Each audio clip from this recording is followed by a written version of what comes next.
Just filming a follow-up about my video on dupes because it's a fun discussion. People are already talking in the comments, which is good. So I'm going to go into some of the reasons why I personally don't buy dupes.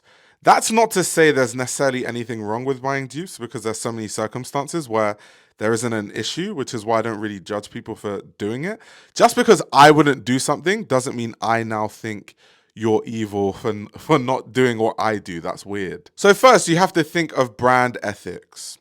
Most of the people that make dupes are fast fashion brands. I don't need to tell you about how bad the ethics of fast fashion brands are. Now, it's not only fast fashion brands that are culprits, luxury brands are culprits as well. You know, big conglomerates, we know all the things they do. I mean, LVMH, we know all the trouble they get into. So my personal position on this, because I'm friends with designers, because I work with designers and I dabble in design myself, is I'm always on the side of creatives over corporations. Do you know how messed up it is as a designer where you spend years developing things, you spend all this time, you could have a design that is personal to you, it's inspired by, you know, family things, things to do with your culture, and then it becomes popular, and then all these like fast fashion brands and big corporations start copying your work without credit, and they start selling it, you know, more than you're selling your own ideas. I just find that a bit insane, to be honest. And me buying into that in a way makes me feel like I'm compensating a company that doesn't deserve it. Because I know some people might say, well, that's just how business works.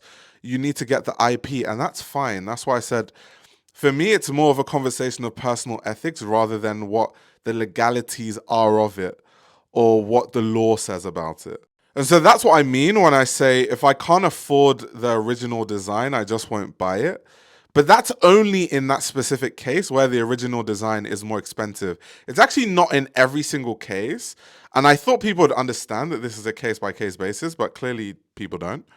Now, this is basically a Carhartt jacket, but it's like the more expensive thing is actually the dupe in this case. The original would be the Carhartt jacket. So, once again, it's not always that the more expensive thing, and this is why I say comprehension is at an all-time low. If I say something like, if I can't afford the most expensive thing, then I won't buy the dupe. And then people assume that means that you're coming from an elitist mindset and you're just saying that you don't buy cheap things, when actually what I said, what it actually means is in a situation where the dupe is cheaper and the original is more expensive, so I can't afford the more expensive original, that's the specific case when I actually will end up not buying it.